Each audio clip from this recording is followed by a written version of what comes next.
서울시장 후보들의 부동산 공약입니다.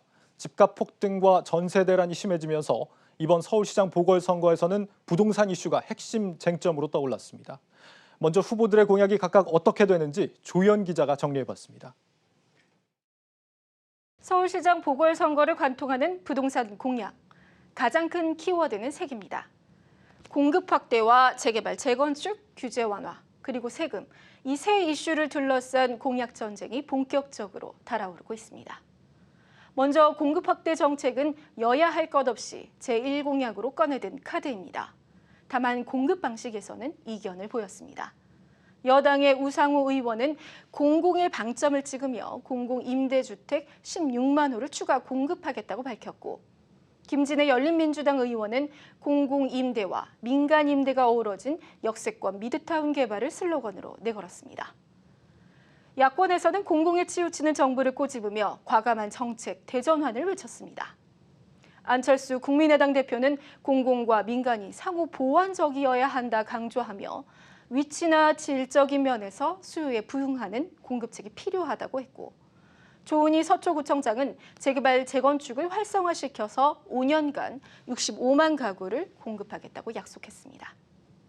박춘희 전 송파구청장은 유휴지 개발 등으로 70만 가구 공급을, 김선동 전 의원과 이종구 전 의원은 10년간 각각 80만 호, 120만 호를 공급한다는 공약을 내세웠습니다.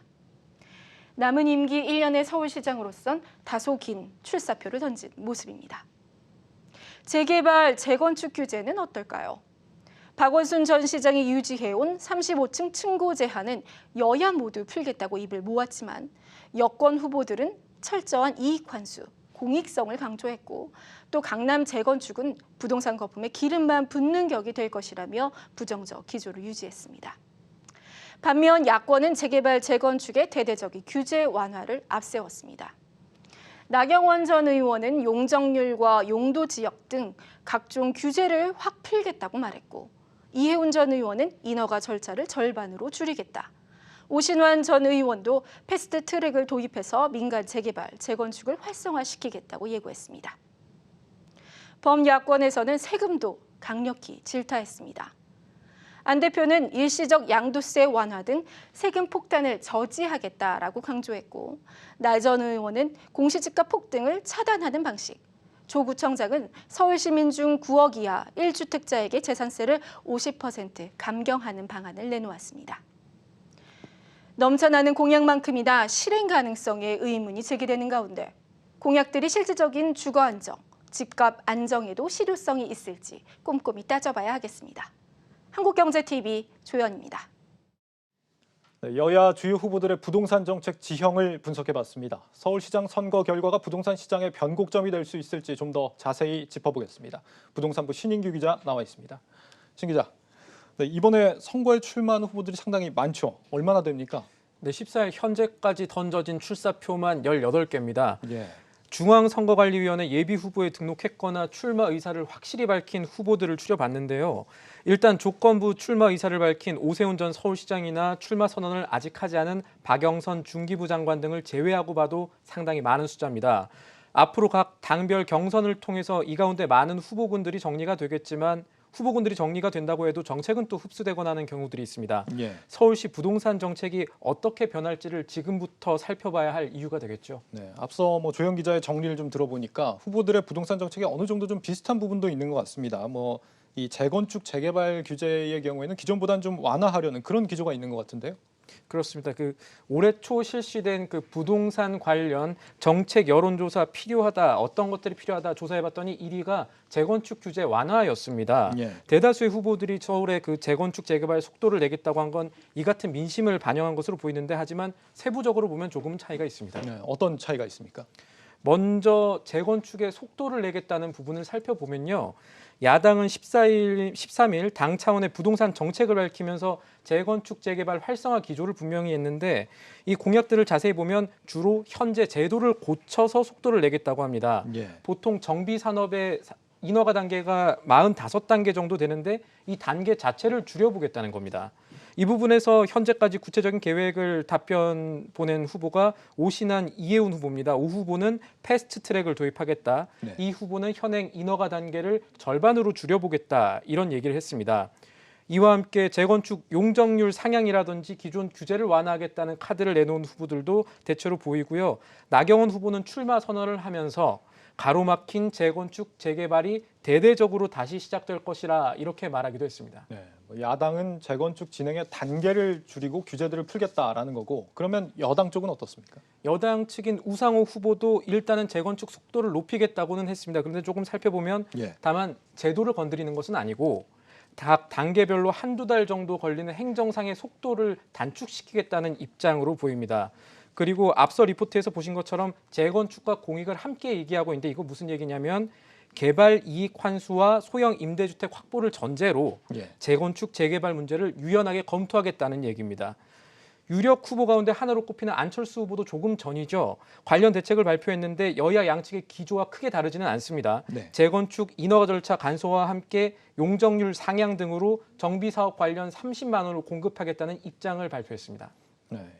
이 재건축 재개발 말고도 서울에 주택을 공급하려면 결국 좀 땅이 있어야 되는 거 아니겠습니까? 이런 부분은 어떻게 해결하겠다? 좀 의견들이 있습니까?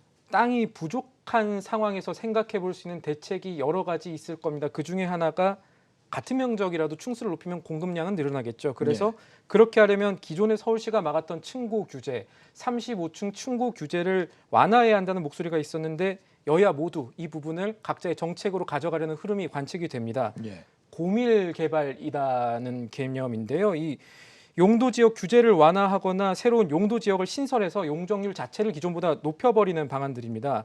쉽게 보자면 여야 주요 후보들 모두 앞으로 서울시의 층고 규제는 좀 완화되어야 하지 않겠나 이런 입장으로 이해하시면 됩니다. 예. 금태섭 후보는 이 문제에 대해서 층고 규제는 시대착오적이다 이렇게 강한 입장을 저희 쪽에 보내오기도 했었고요. 다만 무조건적인 개발 논리가 오히려 땅값만 더 높인다는 부작용이 있다. 이런 후보들의 지적도 눈여겨볼 필요는 있어 보입니다. 김진애 열린민주당 후보는 정부가 역세권 고밀 개발을 염두에 두고 현재 추진한 특별법이 투기 조장 등의 부작용이 있을 수 있다면서 이거를 서울 전체에 일괄적으로는 적용해서 안 된다는 입장을 밝히기도 했습니다. 그렇군요. 일단은 뭐 앞으로 서울시 아파트 층수가 더 높아질 가능성이 높다는 얘기로 들리는데 혹시 뭐 또 다른 공급 방안은 없습니까? 뭐 근본적으로는 없던 땅을 확보를 해야겠죠. 어떤 땅을 확보한다? 어떤 방식으로 하는 겁니까? 기존에 주택이 들어설 수가 없었던 곳에 집을 짓겠다 이런 공약들이 나오고 있습니다. 어떤 얘기냐면 예를 들어서 예. 지하철이 지상으로 나와 있던 구간들을 지하로 넣게 되면 그 위에는 빈터가 생기지 않습니까? 여기에 집을 짓겠다는 건데 이거를 지하화 혹은 입체 도시라고 합니다. 여야 모두 여기에 대해서는 긍정적 입장을 가지고 있습니다. 여당 측의 우상호 후보, 야당 측의 김선동, 오신환, 이해운, 조은희 후보가 관련한 공약을 내놨습니다. 안철수 후보는 지난 2018년 당시 서울시장 출마 공약의 연장선으로 보이는데 조금 전에 국철과 전철을 지하화한 상부 공간에 주상복합 공간을 짓겠다고 발표를 했습니다. 그렇군요. 지하화를 통해서 하는 건 뭐 이상적이긴 합니다만 단기에 해결될 수 있는 문제는 아니라는 생각이 듭니다.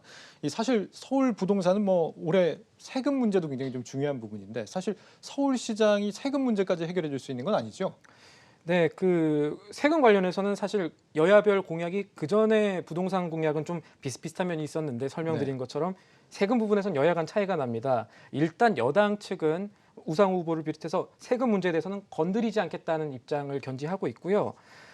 반대로 국민의힘은 13일 당 차원의 부동산 정상화 대책을 발표하면서 양도세를 완화하겠다고 했는데 앵커께서 지적하신 대로 양도세 완화 같은 경우에 서울시장이 직접 어떻게 할 수 있는 대책은 아닙니다. 그래서 양도세 완화를 내세운 후보들의 공약을 조금 더 자세히 보면 뒤에 건이라는 말이 붙는 거거든요. 예.